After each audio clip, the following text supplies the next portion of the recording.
but we don't show prep. So, so he had no idea. I just barely make it in. I'm sure you can tell, but we don't show. I mean, let's put the cards down on the table here.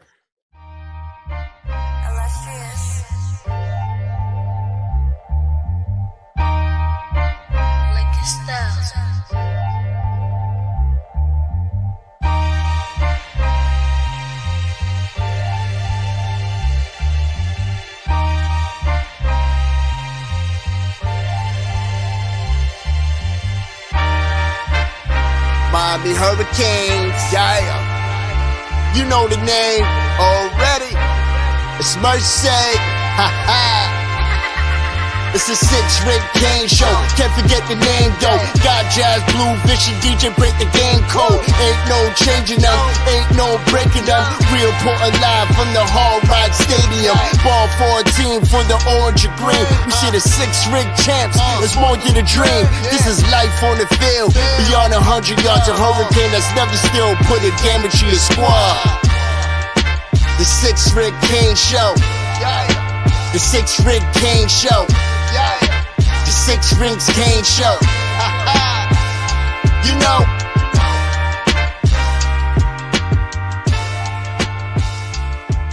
What's wrong with us? Seriously. What's wrong with us? We're Miami Hurricanes fans. Welcome to the 6 Rings Kane Show, a show dedicated to Miami Hurricane sports, featuring the legendary Larry Bluestein, Jazz Santana, Vish, and Danny Gillette. Let's go Canes. I just want to start off with an ode to CJ Daniels.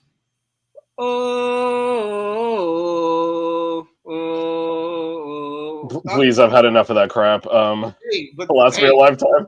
if you were on TV, if you're watching on TV, you saw CJ Daniels do it twice. Oh, I saw the highlight. I also had that ringing in my ears for about 4 hours on Saturday. I've had enough.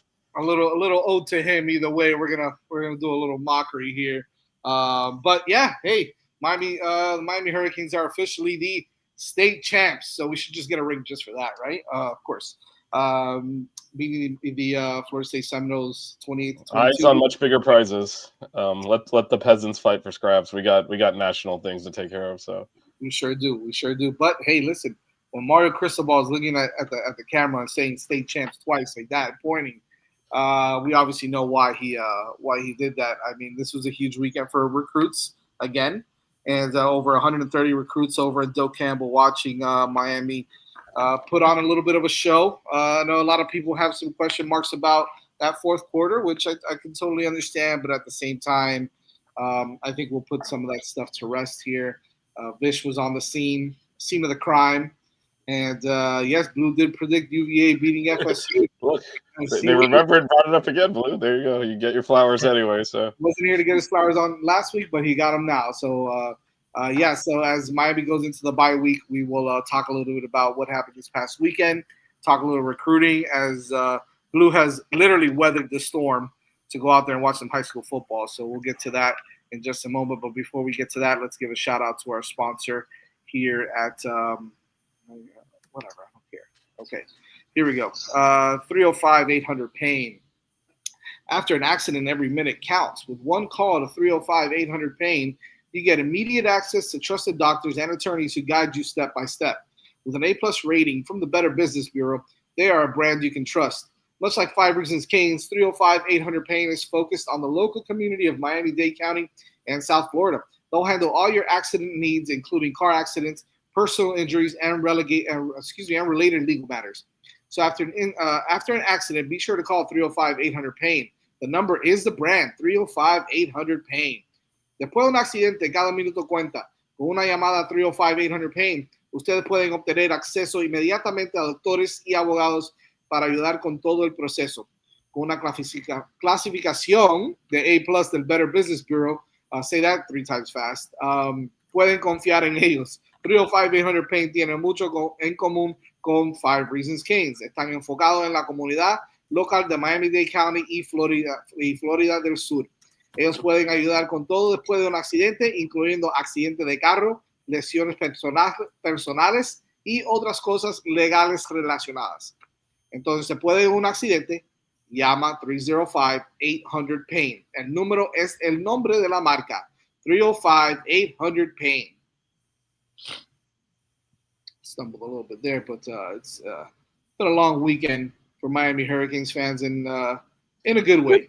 Good Sunday too. Cam Ward leading a comeback win. Yes, Borregales making a game-winning field goal. It was a celebration of Canes football this weekend. And Njoku catching a touchdown pass from the starting quarterback. That's not Shedeur Sanders over at King as well. All good stuff there. Yeah. And as Miami dominates the Florida State Seminoles this past Saturday at Doak Campbell, Vish, you were there on the scene with Mel and the gang. Listen, we want to get your initial thoughts first. The atmosphere, the way Miami played this game, and how they pretty much dominated the whole entire game. I know some of the numbers, if you look at the stats, it looks a little skewed, but we'll get to that because it's obviously it's an optical illusion, as I like to say. What are your thoughts, Vish? Well, first, shout out to Evan. We got F1 tonight because I'm occupied tomorrow night. So 10 p.m. watch F1, and I didn't see that. I don't know if they showed this on TV. Obviously, from the stands, I wasn't able to see that. But yeah, no, it was domination, and just real quick to address that last point first, because some of our fans are almost treating this as a loss. Like, we talk a lot about how, I use the term empty calories, where you kind of run stats that don't mean anything, because we've done that quite a bit in the past. I would say the quarterback prior to Cam Ward did that quite a bit, where not really playing well, and then how do you throw for 350 yards? It's just like, a lot of the team gets up by 3 touchdowns and you start throwing it all over the place and run some numbers. So yeah, no, it was domination. The game was over when the fourth quarter started. I mean, I don't know what else you can ask for. And it wasn't that FSU came out flat or anything. They came out prepared. They hit the Canes with a punch. It was the first time the Canes trailed all year. And they did what this Miami team is actually really hard to do, but that this Miami team has made routine, which is just execute your game plan with ruthless efficiency and just it's almost like leaning on something and then pushing it over. Just over the course of several quarters of just consistently dominating the opponent, it shows up on the scoreboard. It's not flashy all the time, although there was some more flash in this game, but it's just consistent domination play to play, and then that translates up to the scoreboard. And that's what we saw again for the 5th time this year. We saw it for the 5th time, where the opponent and the Canes have played 3 ranked teams, which is crazy. Like, this has been a very tough schedule that they've looked like the best team in the country against. And this is just a continuation of that. Because again, Florida State came out with a game plan. They executed it well, got up early, and then stopped the Canes. And then again, the Canes kind of just continued to stay with it. And eventually that showed up on the scoreboard. And it was explosive plays. And we thought, how's Carson Beck going to react when teams stack the box? FSU did that, and he threw 4 touchdowns. And if they had backed out, you're going to look at the Miami run numbers and like, those aren't, what we've seen from this team this year. Well, they stacked the box. If they'd played 2 high safeties like Florida did, we would have run on every play and run over them. So this offense is totally balanced, and there is no plan A or plan B, because depending on what the defense decides to take away, the opposite becomes plan A, because the Canes can execute. They can throw for 500 yards or run for 500 yards, and the defense just pick those 2 things they want to experience. That's how high a level that this Miami offense is playing at. Yeah, and I know the other thing, which I will say this,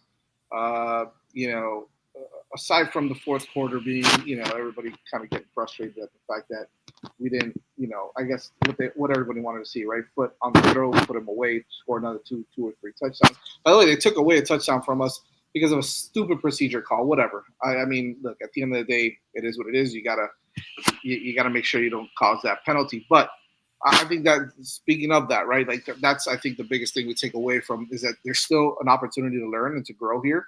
The biggest issue, I think, was the penalties, right? They obviously looked a little undisciplined with the penalties, and that was disappointing. Yeah, the penalties are bad. Like, that is actually one thing. Some of the stuff that people are complaining about is like little things. The penalties are bad. Like, they're critical. they killed multiple drives. And like it got to 14-3, and the Canes had multiple chances to really, again, expand the lead out and didn't because penalties kill those drives. Multiple weeks now as well. Yeah, and then, he's talking about everything went right.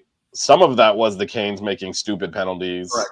Late hits. One of them was a BS call, but DJ and I actually talked about this on Sunday, so I'm not going to rehash. But when you're up big, the officials are going to lean in favor of the team losing. Yep. So you got to be extra careful. And the Canes weren't, and they got called for a bunch of crap. Some of it was ticky-tack, some of it wasn't. But, yeah, if you look at the penalty stats, they're lopsided too. And that's something that does need to be cleaned up because that has killed drives in this game. It's killed drives against Florida as well, Notre Dame as well. And, the Canes are good enough to overcome that. But if that's the one thing we're going to all right, we got to be better there. Yeah, you don't want to put yourself in that position if you don't need to. Vish, to the people that are complaining about, well, the fourth quarter, we let them back in the game, and oh my God, it almost got close there, and everybody was nervous. And I mean, those type of fans, right? The fans that kind of freaked out a little bit about the fourth quarter, which I don't want to say it was a lot, but there was, your loud, outspoken guys that have come out and say something about it and complain about something, right? You got to nitpick about something. To those fans, what do you say about this game and how the Kings played? I thought the fourth quarter was a little different than what we saw in some other games in that they did throw, and they probably shouldn't have, because they threw multiple incompletions on those drives when they could have, they left 2 or 3 minutes, they could have run off the clock there, and then you're not like sweating out that last onside kick. And the other thing, I mean, John nailed this. If you go through and rewatch how FSU it was fluky play here, fourth down there where the receiver has to make a diving catch, penalty extending this drive, sometimes bad calls, sometimes not. A lot of third and fourth down conversions. You look at their third and fourth down conversion percentage, it's off the charts. Those are all several like kind of low probability things combined that got to the point where they then tried 3 times to recover onside kicks and couldn't do it, which is also low probability. So I would say generally from a coaching standpoint, you got to play the numbers, and the way we executed, I think the only thing I actually have gripe with is the opposite of what other people are complaining about, which is I thought we got a little bit too aggressive. I was fine running 3 times and punting versus trying to complete passes. Dawson tried to win, just ice the game. The game was over anyway, as it turns out, but he really tried to nail in the coffin by trying to throw some of these passes in the fourth quarter, where I actually would have just run. Again, it was hard to run because they were stacking the box, so I don't think there was going to be first down runs, but I was fine taking 2 minutes off the clock and punting. He tried to actually be aggressive, and the ball hit the ground a few times, and that's 40 seconds that saves when that happens. Especially DJ and I talked about this yesterday, but that one where it was 3rd and 18, we threw an 8-yard out route for an incompletion. I mean, that wasn't going to accomplish anything anyway. So if he caught that, it's still short, and you're still punting. So, but I actually thought we tried to stay aggressive, maybe to our detriment. But other than that, I mean, again, a lot of low probability plays. What I wish I would have had back was with that 4th and 8 call where Beck just hurried it up a little too much because he had someone in his face. But if he dumps that off to I don't know, I think it was a running back, I think it was Fletcher or Marty Brown, one of them, or maybe it was Tony. I don't remember who it was now. Just coming out of the backfield, kind of like on that little swing play. He's got everybody in front of him. He's going in. He's nobody's stopping him there either. So I mean, those are the little things here and there that you can kind of nitpick at. Blue, what are your thoughts on this game as a whole? And I mean, can you nitpick from anything aside from that fourth quarter, really? No, that was it. I texted you in the fourth quarter. I just thought they looked winded. They were out there a lot. Defensively was out there for a million plays. Hands on hips, a lot of and they even the announcer said, wow, LeBain is really sucking wind. And he was. He was sucking. They were out there for a lot of plays. That play that you're talking about, Jazz, I thought it was horrible. I mean, what was that? He tried to loop it over, and to me, I would have kicked a field goal, just to get points on the board and not have to worry about, I was for 3 quarters, they played like the number 1 team in the country. Really. I mean, when they got up 28-3, I don't think Oregon or anybody else, Ohio State, would have beaten them. Fourth quarter kind of said, okay, we got work to do. And you could see it on Coach Cristobal's face. I mean, on TV, you could see it. that he was a little bit disgusted the way that fourth quarter went. And I think he was more disgusted, as you said, with the 13 penalties that negated some big-time plays. But you have a quarterback who's been there, done that. You see, and people don't realize he's been in a situation like they were in, close games on the road against a good team. And it kind of showed. And FSU's not terrible. I mean, they're not terrible. It's just like I told everybody last week. I didn't come on here, but I said that there's no way Texas will beat Florida. There's just no way. Florida's defense, as I told you before, is the best defense you're going to face all year. I don't care who you play. They're fast. They're athletic. They recruit to the SEC, and I think Florida State's got some holes. And Miami took advantage of them early on. And, I think contrary to popular belief here, I think we've all actually given that Florida defense some credit, saying that's a damn good defense. Very good defense. And I was of the belief also. I said, Texas, I don't know. Texas can beat Florida. I mean, there's just no way. Florida's just too aggressive, and you could see it in the Miami game, and even Mario Cristobal talked about that in the press conferences to follow. He says things that were there against Notre Dame and USF weren't there against Florida because they have that closing speed and they have those kids. And that's one of the things. Win looks better now, doesn't it? Well, yeah, but I kind of I mean, it's kind of ironic.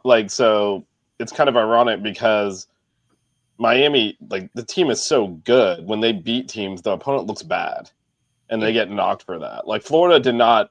We could see because we watched them in person, and we watched those. Notre Dame's thought to be a top 10-ish type team. We saw that in person. We could look at Florida's defense and say that defense is better than Notre Dame's. It's noticeable in person, right? We can say that, but we still put up 400 yards on them and outgained them by 300 yards. So the people that are just watching that game, they're saying, you can go two ways with that. Miami is really good or Florida is not good. And they went Florida is not good, and that was a mistake. And I think the same thing happened with USF. USF is a really good football team that's just not capable of playing with Miami. No. And other than that game, they played with Florida, and they beat Florida, and they blew out everyone else they played. Yeah. That's a good football team that was made to look bad by Miami. And I know the margin ended up being 6 points, but Florida State, you can add them to that list because they got dominated off that field. Yeah. And, they lost to Virginia in overtime. They blew out Alabama at home. I think people are now going to jump to that conclusion. Oh, Florida State must stink. If every team you play must stink, Virginia's 5-1. So maybe start looking at the team that keeps winning and making the other teams look bad instead of just assuming the other team is bad. Because I think every team Miami has played, coming in this game, will look at the combined record. Yeah, because they all lose to Miami. The record would be better if Miami lost those games. Yeah, Notre Dame would have a better record if they beat Miami. Great.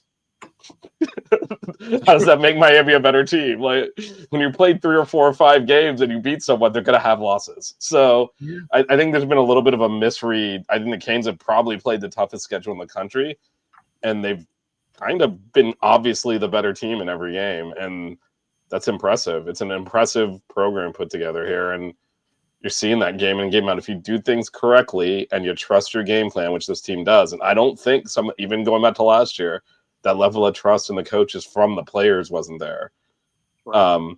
And you can see that. They don't panic because they trust what they're doing. And you can actually, I know Jazz is in there sometimes, sometimes we have day jobs, but we can get in, when we have time to pop into those press conferences, you can actually see the players are very different in the way they're conducting themselves this year. It's there's a collective belief and an energy and a focus that I have not seen here in 25 years in terms of there's a job here to do. We're going to do it.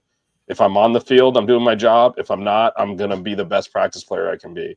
And that kind of that the circus has gone and everyone's very serious. And they're approaching this day-to-day practice and games at a level of professionalism we haven't seen here in a long, long time. And it's showing up on the field. It's a completely different program culturally than it has been. Shout out to Mario Cristobal on that one, man. He's definitely turned his and let's be real, the real reason we won, I don't lose at Duke. So I mean, I just not a doubt in my mind. So come on, I'm 4-0. I was more nervous about Mel going, not Vish, okay? But Mel, you pulled through. I don't lose in that stadium. DJ, coming to you, man. Were you surprised by two things, right? Were you surprised by anything in this game? And if you had to choose an MVP for the Canes in this game, who would you choose? So give me two things. Okay, so was I surprised? No, not really, because obviously with the way and everybody points to the fourth quarter, but at that point, you're just trying to run time off the clock, and like you guys mentioned, everybody, Florida State, we're gonna crush Florida State, and they're not that good, and even I called out the defense and said that they weren't that good, and well, I still believe that the defense is kind of suspect. They played their butts off on Saturday, and I guess maybe the fourth quarter lull was the only thing I was really surprised about. And but even that, previous Miami teams might have folded in that situation where the running game wasn't working, and things like that. But instead, Carson Beck took over.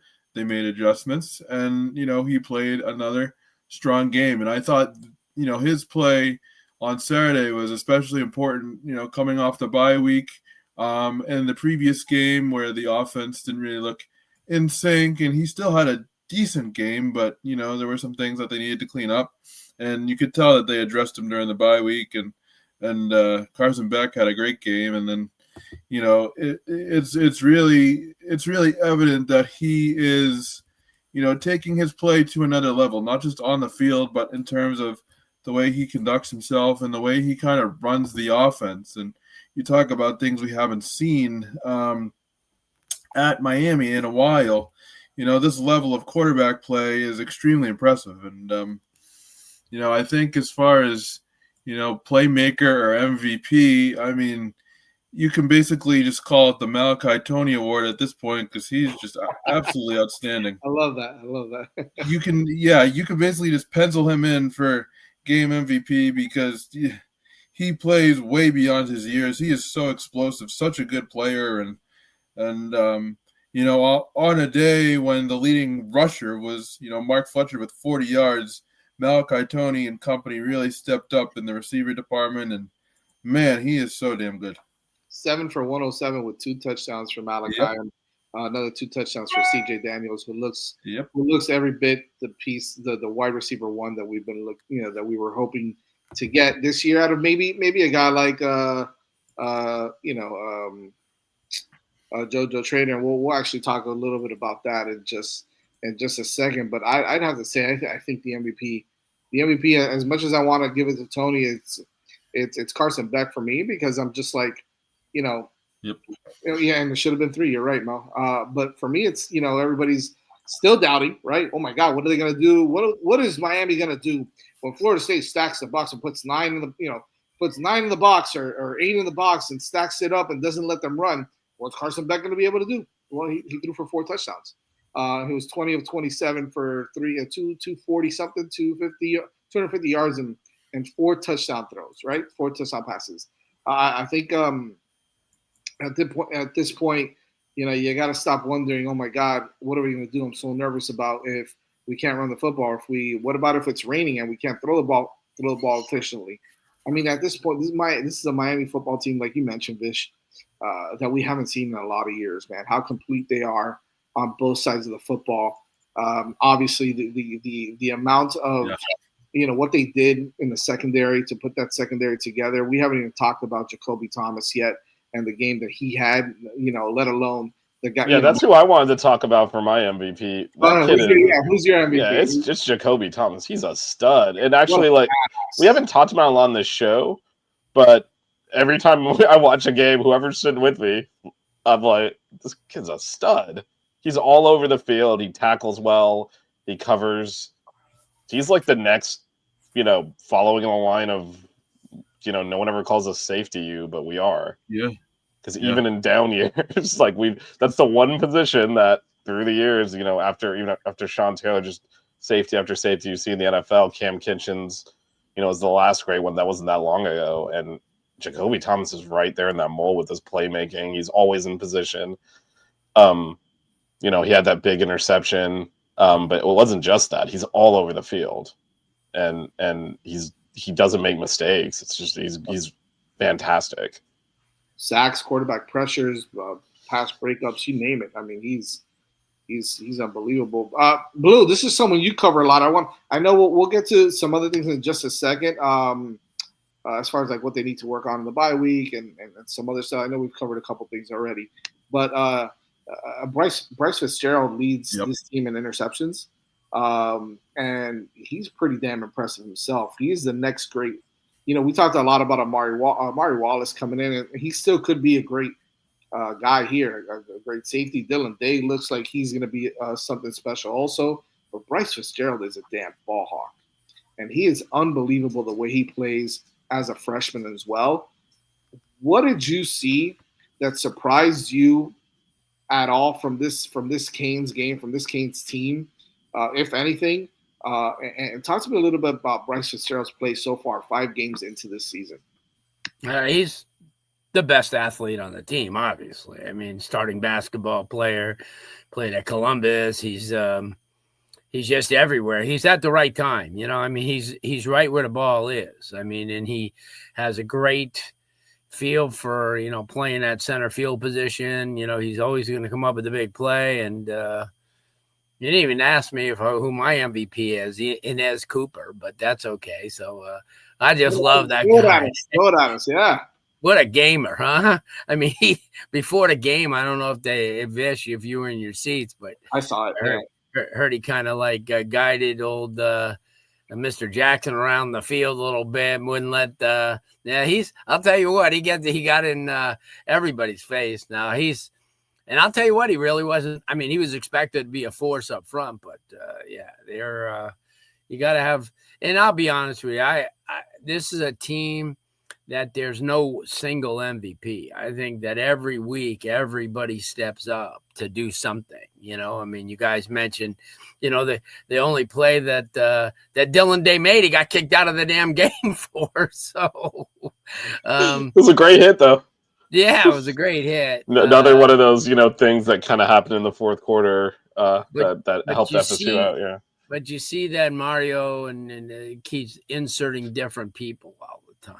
I mean, and I think that he saw that, the way FSU was playing and stacking the box and up front, that he was changing. He put McCoy in a lot. He changed the offensive line in and out. And not every, you look back at years in Miami could never do that. I mean, they didn't have that type of depth. I mean, you're playing a high quality team and you're in a game. The last thing you're going to do is just put some dude in. And these guys have all worked hard. And I think it illustrates I don't think people around the country, maybe because of his stature or whatever, but Mirabel's, he's got to be, I think he's regarded as the best offensive line coach in the country. I mean, this guy, and everybody will tell you that. I mean, I talk to the kids and they'll all tell me, they go, oh, you don't know. From a technical standpoint, he's taught us more stuff than anybody could ever teach us. And I think that really, now all of a sudden, Kirk Herbstreit and Fowler and all those guys are falling in love with Miami. The guys that, Miami's overrated and they're not back. And I listened to Fowler this morning in his wrap up, and he lives down here. I didn't realize he lived in Miami. But he said, you know what? Every week somebody steps up. And he says, I don't think we've had as dynamic a freshman. He said, we had Jeremiah last year and did a great job. But what Malachi Toney has done, to energize a team that most of them are 4 and 5 years older than him. And, he's only 17. So, I mean, you got to figure that here's a kid like that who'll step up. Every single receiver, as you mentioned. And I told you after the Notre Dame game, and it wasn't just a catch that he made, but you got a quality receiver who's going to play in the NFL there, and he wears number 7, just like Restrepo did. I mean, this kid, he's a physical dude. I mean, he's way up to that first day. If you ask me, he might be a day one guy. I agree. Yeah. I think he could. I think after a combine and people seeing what he does as a route runner and how physical he is, I'm telling you right now, this guy is he's an ace. I mean, he's, and the thing about he and Beck, it's maybe because they're older and maybe they've been there, but they don't get rattled. Even sometimes Ward, if somebody he would go back to the huddle and then he comes out and he look a little bit, that he has to, but they're so different in their quarterbacks because you look at Ward, and Ward relied on just being that street type of football player, with instincts and seeing in the back of his head. See, Beck is more of a guy who goes to the game plan. He's one of those textbook quarterbacks. Everything he does, he doesn't improvise a whole lot. As fast as he looked in last game, it looked so fleet-footed on Saturday. But that also, again, that shows you that Florida State's got some closing speed. They got their line. They have a pretty good safety, good linebacker play. I don't think that what's his name lived up to the hype in the game. The way they made him at the beginning of the game is they made Earl Little. Huh? Earl Little looked like he was the best player in the country. He's not. He got beat twice. Yeah, he got roasted. Yeah, he got roasted. They were making him look. But even into the week before the game, everything you read, you go like, I'm thinking, well, what did I miss? When he came to Alabama, he kind of fit in last year, but he didn't dominate last year. They were freaking 2-10. So what's going to give you the reasoning to think that he's going to be that dominant type of guy, that shutdown guy? And no, he wasn't. But here's the thing, we've been, you get a chance when you have success to start being critical. And that's my fault. I do that a lot because I think that when you give me something, then anything less is not going to be acceptable. But I shouldn't look at it like that because you're still, in a lot of cases, there's a lot of new faces, a lot of young kids out there. There's veterans, but you have to have that. But I'm more enamored every week with the way that defensive front plays. Just how active they are, and to look at the guys, as they said, that are the next guys up who are still making plays. Scott made a couple of really good plays. You have two defensive ends. You look at Blunt. He's the next dude up, dude. After Bain leaves, he's going to be the cat, And Lightfoot are going to be dangerous. And Lightfoot with his length and his speed. So Miami's doing the right thing. And I think these kids now, instead of trying to jump ship like they do, after a season, I think you're going to see a lot of these stars coming back and making this what it should be. And plus, you have a great recruiting class coming in. And that's why I, tell the Gator fans, I said, you know what, they're not going to be axing somebody like Billy so quickly because there's a lot of things that hinge on him, especially a really good recruiting class. And potentially Florida over the next couple of years could have the best secondary in the country. Not even close, with Hanks and all those guys. So that's what Miami needs. Miami needs to, they need to continue to build in the secondary. And as you said, with somebody like Bryce, he's certainly a great starting point because he's a young kid, and they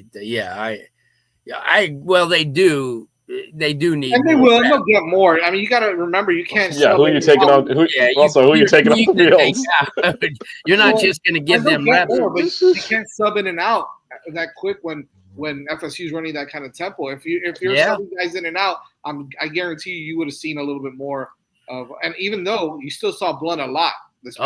Yeah, but we actually haven't talked a lot about how David Blay and Ahmad Moten have been excellent this year because obviously Bain and Mesidor, they're both. Bain's a top 5 pick in the draft, and Mesidor is probably first or second round the way he's playing.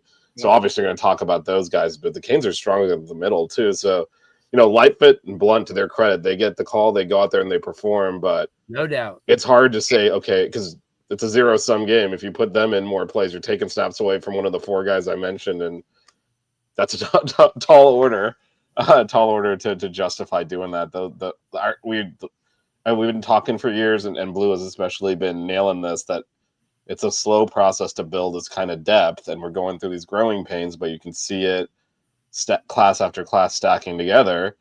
And that's why you have guys like Lightfoot and Blunt who aren't going to play all that much just because the starters are so good, but are so good when they get on the field. It's almost like, man, I wish there were formations with 8 defensive linemen because we could kill someone. Yeah. I mean, that's how good they are. And that's the recruiting that has happened systematically over the last 4 years to get to this point. And especially the other night being as humid and hot as it was, during the course when you're on the field for 72 plays. I mean, the quarterback threw for 49 different times. Didn't Castellano? Yeah, and he's a pain. You're chasing him around the field the whole game. Exactly. So it's not just a statue out there. You're running up the field, back down the field, sideways. You're chasing the whole game. So it's a lot of energy being expended, and it was great. We had those young guys to call on. But you're right about Blay. I think everybody kind of overlooks the type of talent that he has. I mean, when he's in there, see, that's a difference now. Miami's got those kids that no matter where you plug and play guys, like, we were talking about Dylan Day or anybody that comes in the secondary, even when I think Poyster got hurt on one play and he was out for a few plays. And then you say to yourself, who are you going to bring in? And then all of a sudden you have a guy.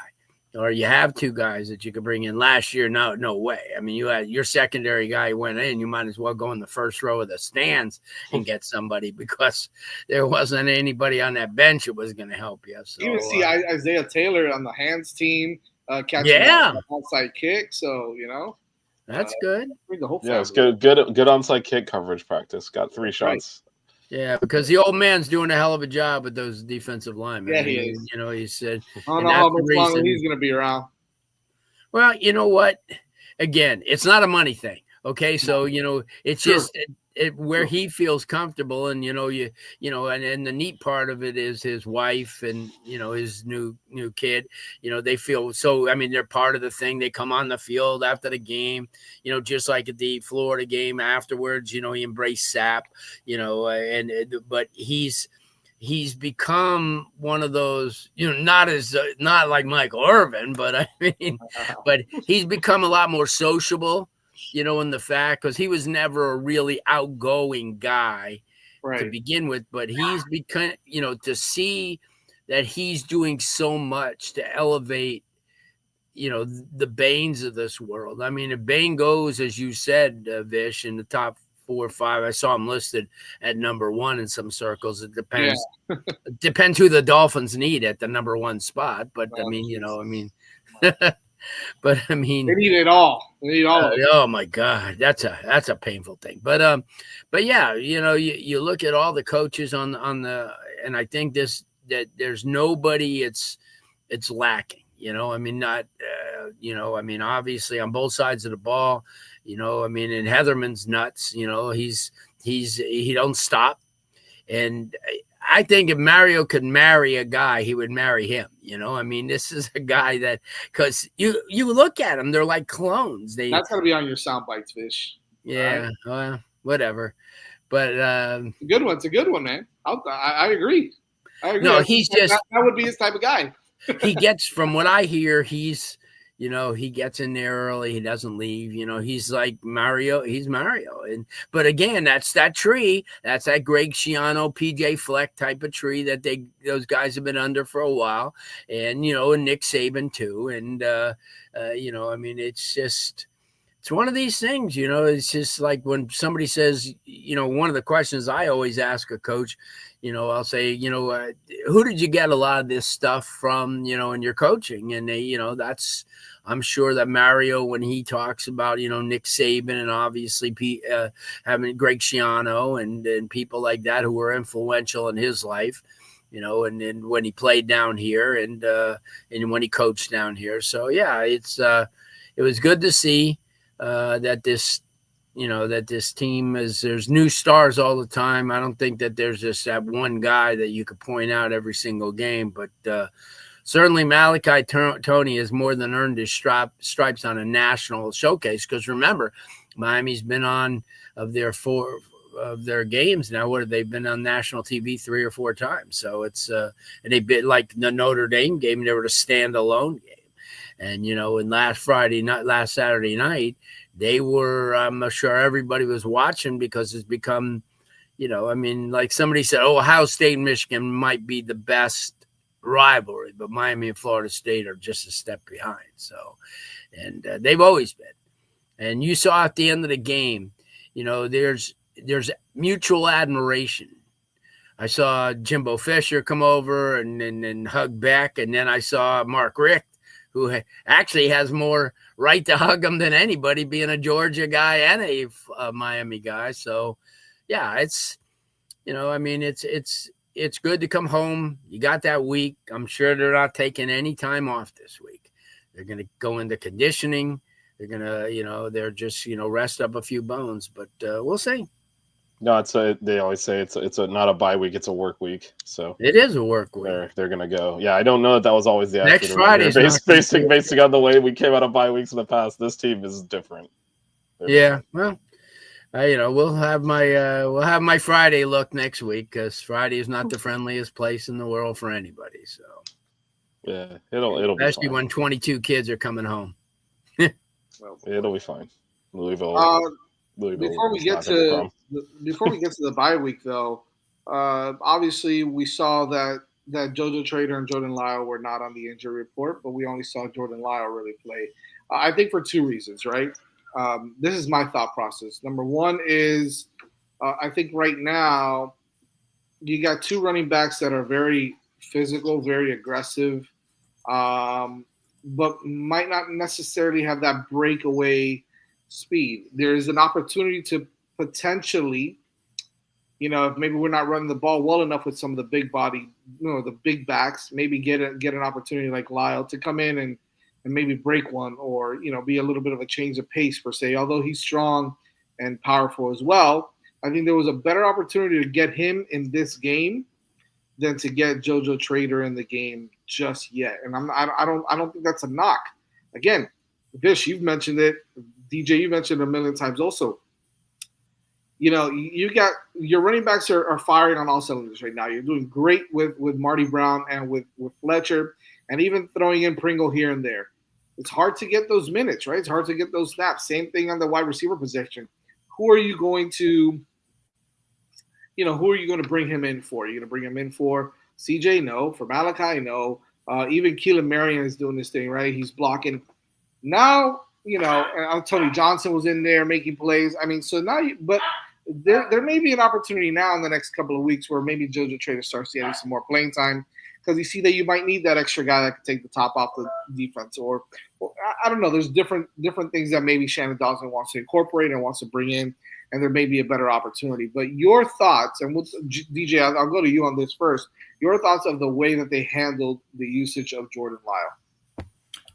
I thought they handled it kind of in an interesting way because, it was a really difficult situation in general, and it wasn't Lyle's problem by any means. But they were stacking the box. They were stacking the box.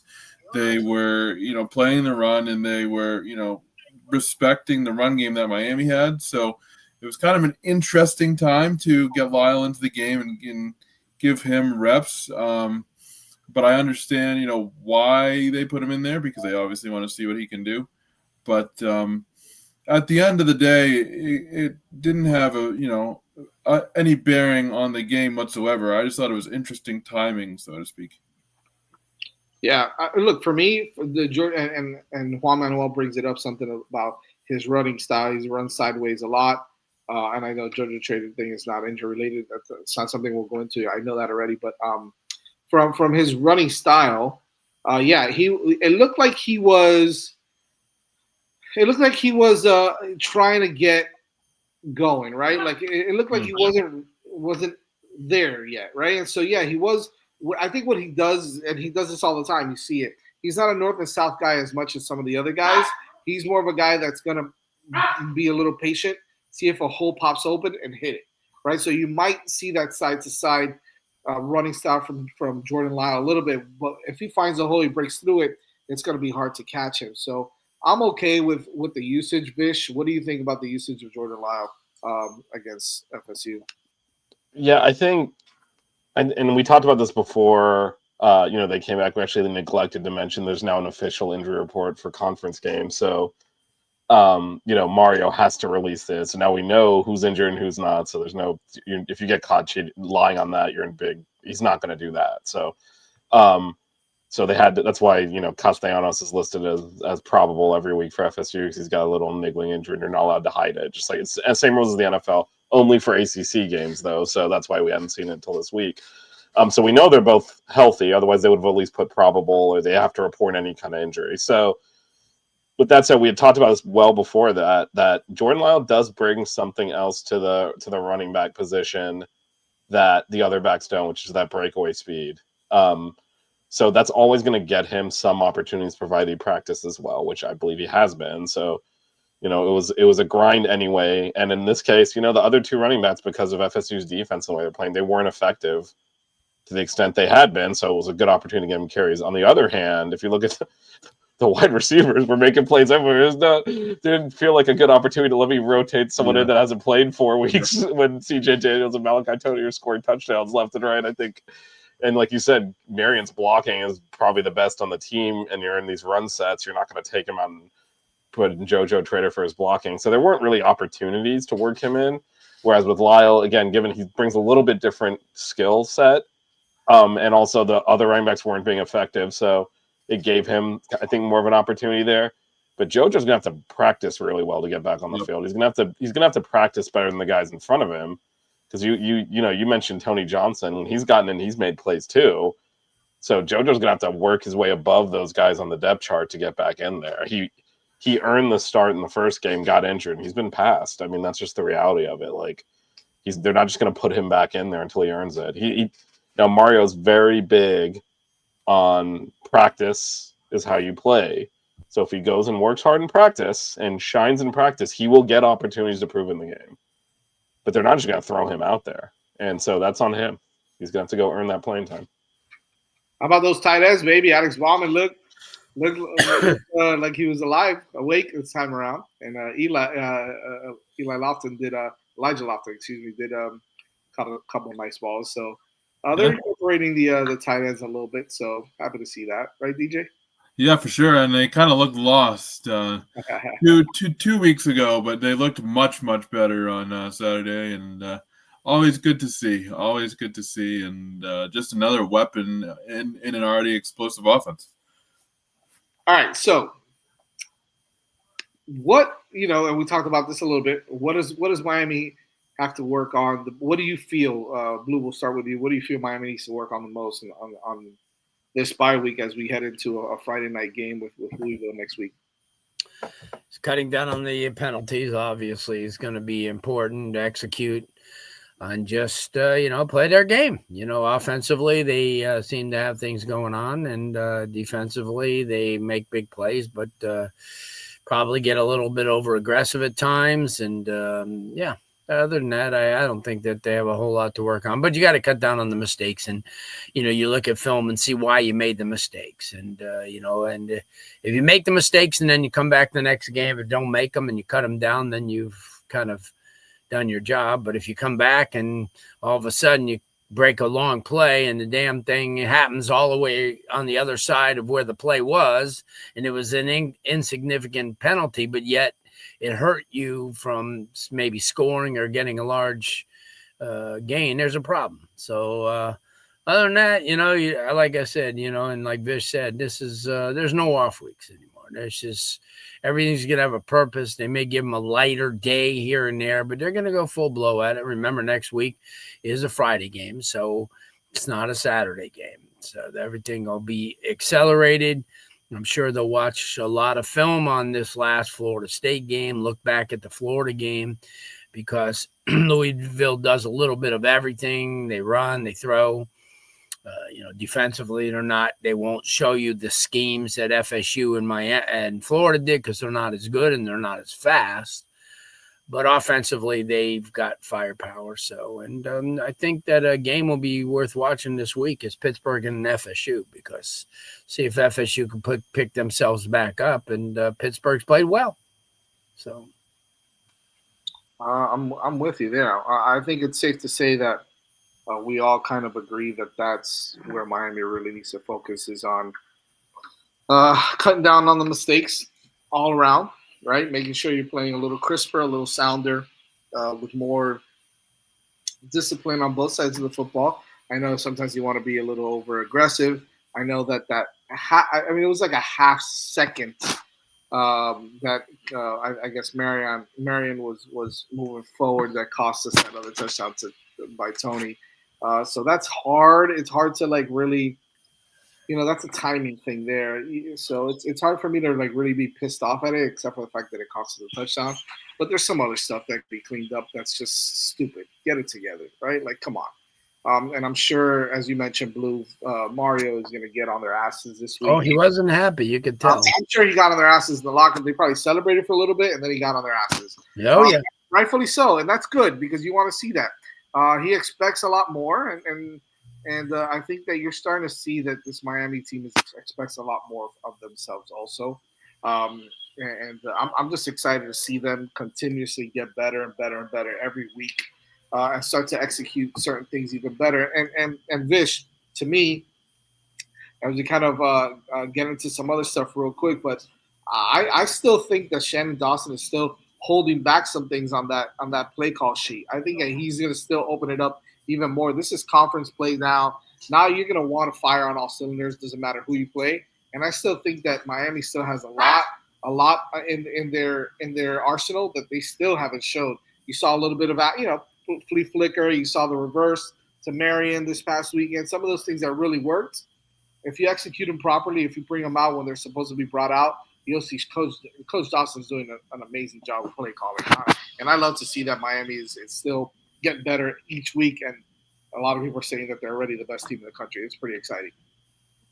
Yeah, it is. And I think there's a little misconception there, not from you, but generally speaking, those plays are installed every week. It's just you got to have the right hit and the right formation, and you don't just run it. That flea flick, like you said, that was set up because every single time the Canes have had the two running back formation this year, they've run the football. And they got in the plus side of the field, and if you look at that formation, there were two running backs in the game, which is not something the Canes do a lot of. And when they do, it's almost always a run. Then they saw FSU, as we talked about, was playing 8 and 9 men up. So it was the right formation to call that again. They might have called that same play against Florida, but Florida was stuck with their two high safeties the whole game. Well, you're still going to just run the ball because if they're playing too high and backpedaling off the snap, that flea flicker is not going to impact the safety. So, those plays are there. Same thing with the reverse. One of the reasons those two plays worked is because Florida State was doing such a good job on the running game by crowding the inside. They had to stay there. And they mentioned it. You didn't hear it, but in the broadcast they mentioned it that if Marion would have been a little bit more. Oh no! But I saw it in real time because it opened up, and I'm like, "That's a touchdown!" Hey, slow down, boy! Slow down! He got so excited. He saw a hole. He wanted to take off. I mean, with someone with his speed, it's hard to run that slow behind those big linemen and wait for your blocks. But man, he ran past all of his linemen into a tackle. But the FSU was so concentrated inside that those plays are open. Like again, against Florida's defense, they were actually playing the perimeters and playing back. You run a reverse, it's not going to be that open. But what was open was just handing the ball off and running it up the middle because that's what they left open. Yeah. So Shannon Dawson's an excellent offensive coordinator. He's adjusting to what the defense is giving him. And I'm sure he's had those plays ready to fire off the first 4 games, and they just never showed up formationally because everyone else was playing the pass. And this is the first team that's like, we're going to stop them from running the football, and Carson Beck killed them for it. The defense was ready for a lot of stuff too, and he mentioned that. He said, "Hey, they were ready for a lot of those plays.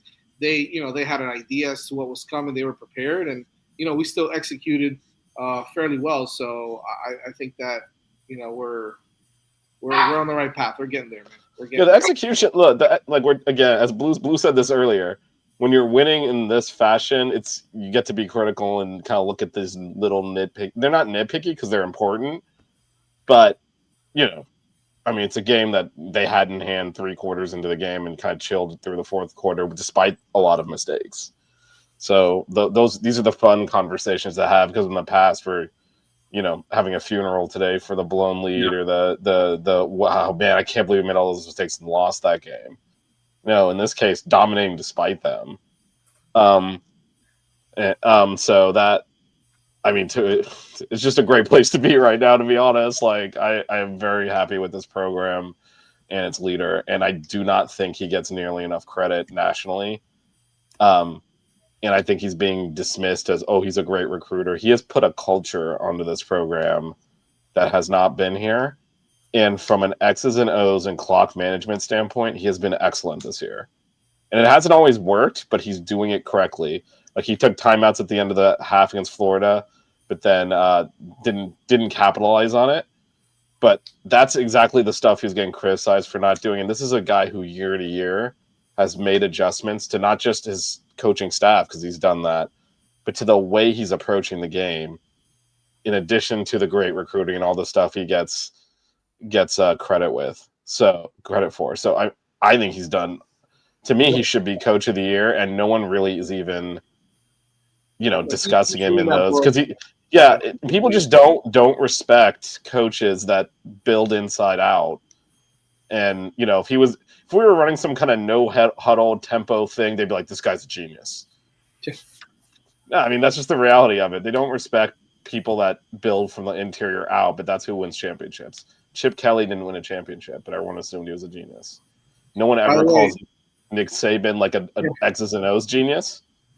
All the national championships, though. Mario Cristobal is an outstanding coach. We were very lucky he left Oregon and came back home. And in this program, as Blue said, they got to keep the momentum going. Look, stuff can happen. I think we're the best team in the country. I said that before the year.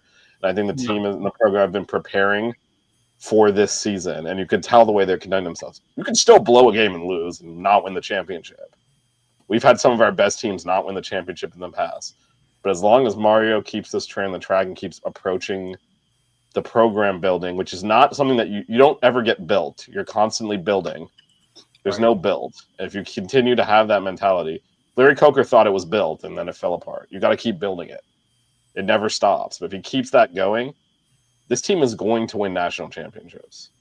And it's because of that man coaching it. And he doesn't get any of the respect for that. And it's ridiculous.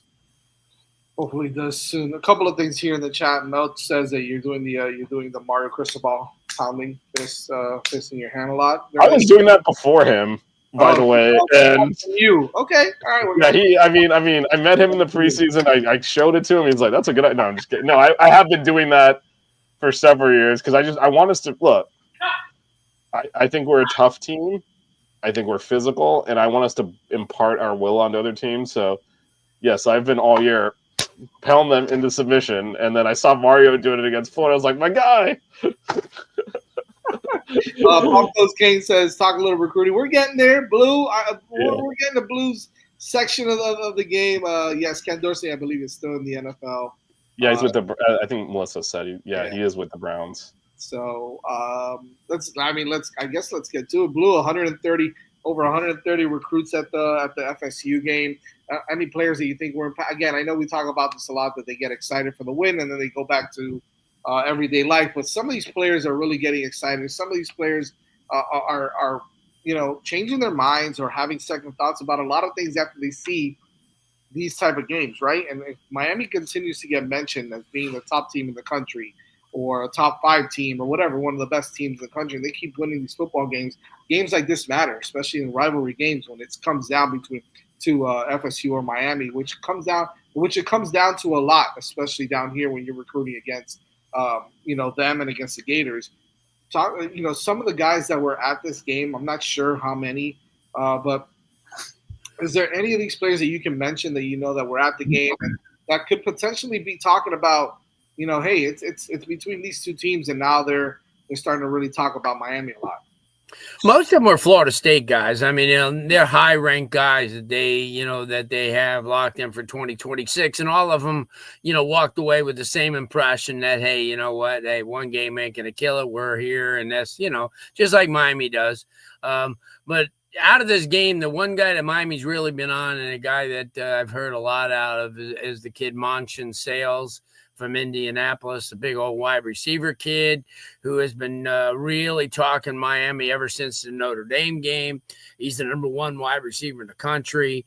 I know that Gabby Urrutia wrote something on him, but I had already known that this is a kid that, has shown a lot of love to Miami, and certainly having guys, in that receiving mix now, like a Malachi Tony and CJ Daniels and Keelan Marion are showing guys like him that, hey, they're really serious about the passing game. Yeah, they have a good running game, but but there were a lot of guys that were there, to be honest with you. And I looked at a lot of the recruits that were on hand, and a lot of them were Florida State commitments already, high commitments that were, guys that FSU got earlier in the year, a couple of 4-star kids that were asked at the end of the game by Chris Nee and some of the other reporters about, what they thought about the game. And a lot of them really played on the fact that, hey, they never quit, and that's what you want out of there. But there's very few guys, and then that are all between Miami and Florida State. Just like there's been such a national push on a lot of these kids that now Miami's getting guys that are, us or Ohio State or us or Alabama or us or IMG Academy, and that's what Florida State's getting into. And, I think, if anything, FSU can credit Miami because they've taken the Miami path now. Miami got into the portal, but at the same time, they're recruiting at a high level, top 10 classes over the last couple of years. And that's what Florida State is. If you look at some of their kids that played in the game, you look at a kid like Robinson. This kid's a first day pick for FSU, great receiver. I remember when he was out west, and the kid's a big time kid. Now he's the type of guy that's going to bring in people for them, just like, the Marions and CJ Daniels. So to pinpoint any guy, unless you ask me about a certain kid, and I can tell you, there's nobody that I know of. And I looked at the entire list of all the Florida State guys that they had there, and a lot of them were pretty either locked into FSU or guys that FSU's on, and Miami's not really, looking at too. And remember, Miami in this era has gotten more into Georgia than they've ever been before. And that's important, too, because that's a Florida State type of hotbed over the years, especially with Gainesville, being an hour and 20 minutes from the border. They get kids from South Georgia all the time, and same thing with FSU. But Miami's gotten in there, over the last couple of years and getting kids. So to answer your question, there's nobody in particular that I know of, but it's kind of these games are reinforcing Miami's recruits and the commitments that they have now for next year, which they do have a really, really solid 2026 class going. So, and I get a chance to see like Nick Lanier the other day, and I was at the Northwestern Central game, which is an hors d'oeuvre for the Miami FSU game, and it was packed. They had 11,000 fans, high level football talent, on both sides. And certainly Central's been really kind to Miami over the last, 4 or 5 years, getting, everybody from Bain and Blunt and, the linebacker, I can't think of his name offhand, Wesley Bassane, and then the other kids that are coming up through there now, Ezekiel Marceline, and the same thing with Northwestern. I know Miami loves, and everybody loves the kid, Nicholas Lanier. He may be, he's a 27 kid, but I think he's the best receiver in the country, bar none. I don't care what classification, kid's a beast. I think Miami gets him and lands him. I know everybody's kind of blinded on Russell, who's nice, but he's not Nick Lanier. Sorry. And he's 6'5", and that's one thing, and that's great. But Nick is just, he played on the defensive side of the ball in Northwestern. I'm telling you, if you didn't think Florida high school football is as good as any in the country, then you didn't go to that game, because you had as many from 9th to 12th grade, as many as 25 kids will play Division I Power 4 football over the next 5 years. So yeah, it was and then I got a chance to see Chaminade. You're an FSU grad, Blue? Huh? You're an FSU grad? FSU? No, why? UNLV, right? Who said FSU? I say you got. I think he's telling a joke that went completely over my head. I don't know what the joke is supposed to be, but it went over my head. I didn't even see it. I'd have gone over my head too. Yeah, he put the LOL. 5-0, undefeated, baby. Yeah, we're 5-0, and we won a goddamn game in the snow the other day. So let's freaking give it up. And we beat UCLA. Are you ready? You ready for the Miami UNLV playoff game? No, I'm not. But, that won't be much. I'll break loose the Blue Team household. All right. I'll stick to the Boise State game. Let me shout out. While Blue was talking recruiting, Muhammad did do an extend Mario post, and then it's been a healthy debate in the. Wow, I've been accused of being a Miami guy. You went to Miami. That's why you. I'll just say this. Shout out to Mom for the dono, and that'll work itself out. Mario will be here as long as he wants to be and get compensated basically however much he wants to be. So not really worried about that. It is. I mean, he's a Miami guy and he's not going anywhere. And if he does, it'll be after winning championships if he decides he wants to go to the NFL. I think he's here. I think he's here for the duration. I agree. There was a back and forth in the chat about that, and I don't think his contract is really matters because he'll eventually get into that zone that a lot of these coaches have where it's constantly like a 5-year contract and just tacking a year on every year and giving him more money. This is home, and he's the right coach for this program, and it's a great fit, and it's finally. It's been a long time since the Canes had a coach that really fits the program, and the ones that previously did had eyes on the NFL. Mario doesn't appear to, at least. So this kid's got the cousins here, and they got Sarusi, and they got all the great Cuban restaurants. And... Unfortunately, Blue, there is a team in town that's perpetually looking for a coach on the NFL level. So yeah, I don't know. What you know about Sarusi? What you know about Sarusi? I know all those, but you got to be kidding me. Come on. I just went. DJ, you don't know about Sarusi, DJ. You're up there in Boston. You don't know about Sarusi. Woo-wee. I need to go down there, maybe in January when there's gonna be college football going on here in January. Right. For us, Canes could potentially host the quarterfinals and the championship game. I'm sure I'm sure everyone will take that in stride and not complain at all. Yeah, no. That's going to go over well if they play the quarterfinals at the Orange Bowl. The national championship game is in Miami. So that's going to go over real well. I'm sure that's not going to be a problem. No one's going to have a problem with that. Look at Juan Manessa. UNLV is undefeated due to referees being paid in chips. They'd have been winning a lot more than they have been, Juan Manuel, if that was the case. When I got home from the game the other day and watching Miami game, and I turned on UNLV and I saw they were playing in the snow, and I'm thinking, oh my God, that's Wyoming. It was snowing in Wyoming. There's a surprise. Unbelievable. Just real quick before I know about to do show and tell, real quick, just on Blue's point, I actually, since I was just in Tallahassee, I mean, it's technically in the same state. It's in a different universe from Miami. The recruiting game has changed because everything is, as Blue says, nationalized. Every game's on TV. You don't need to stay in state for your parents to be able to see you or whatever. So what Miami's actually going to eventually have to recruit against is other city teams. Because there are people that want that college. There's students that want that college experience. Miami's not, it's a city. Like, you are in a city. It's not a college town. And there's others that actually want to be in a city. I want to play in an NFL stadium. And those come from all over the country. And there's some kids that are in Miami like, I want to get out of here and go to a college. Yeah. And Miami has no shot with them. Like, how come Miami didn't go after this local kid? Because they didn't want to be here. USC is in the same exactly. boat. Yeah, exactly. So there's always going to be that push and pull. But it used to be Miami, FSU, and Florida would compete for the same kids because if they left the state, they wouldn't be on TV. Their parents wouldn't see them. And now it's just like, no, everything is national. So, so that's how it's evolved. So yeah, there's not really a lot of head-to-head recruiting anymore between the big three here.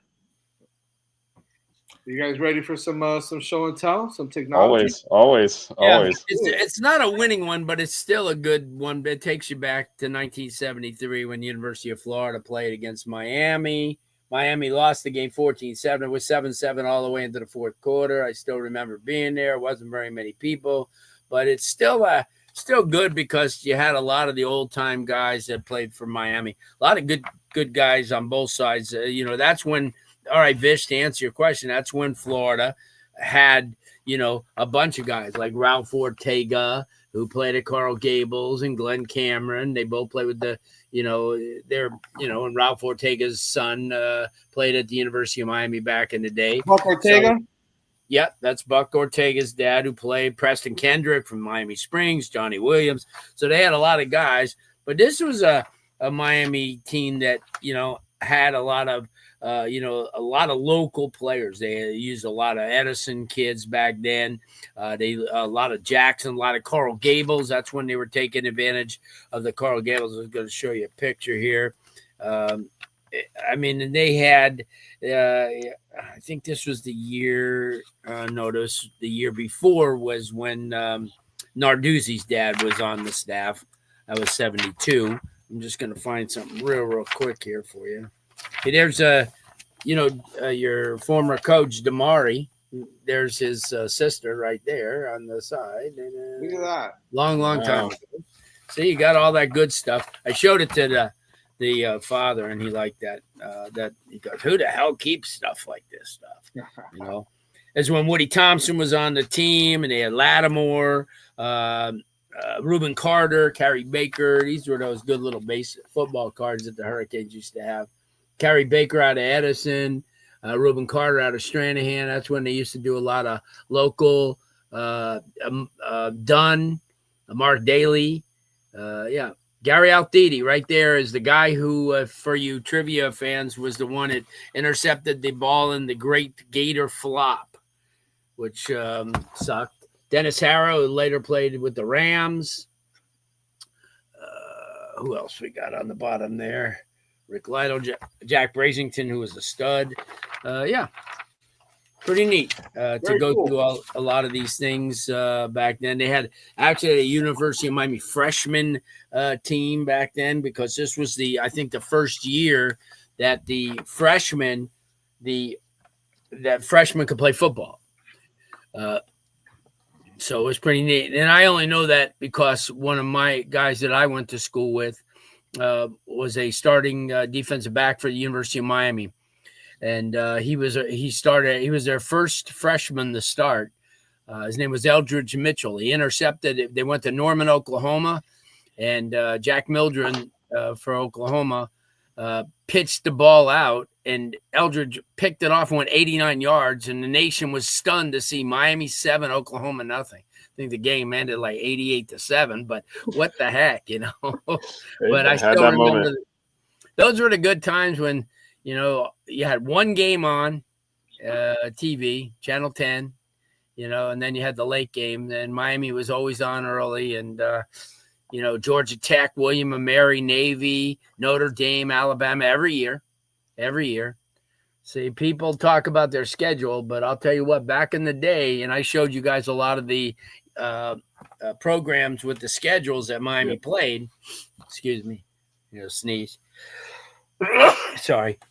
But it shows you the schedule that Miami played back in the day was not easy. They played their Floridas every year. They played their Florida States, but they would play USC. They would play against Notre Dame every year. The Army-Navy games, which were, Army and Navy weren't great back in the days. But, so that was it. So I still don't think I can get over you saying Buck Ortega and back in the day. Boy, do I feel old. Anyway, a couple of quick questions as we wrap up. Imagine covering his dad. That's was the broadcast in color, and then also quick question: do you think Jamie German should have played? Just real quick, do you think he should have played DB instead of receiver here? Yeah, well, didn't Miami make that mistake with Sam Shields and try to make him a wide receiver, and he played 9 years in the NFL as a DB. Well, he switched to DB at Miami, right? Yeah, at the end. So he did at least.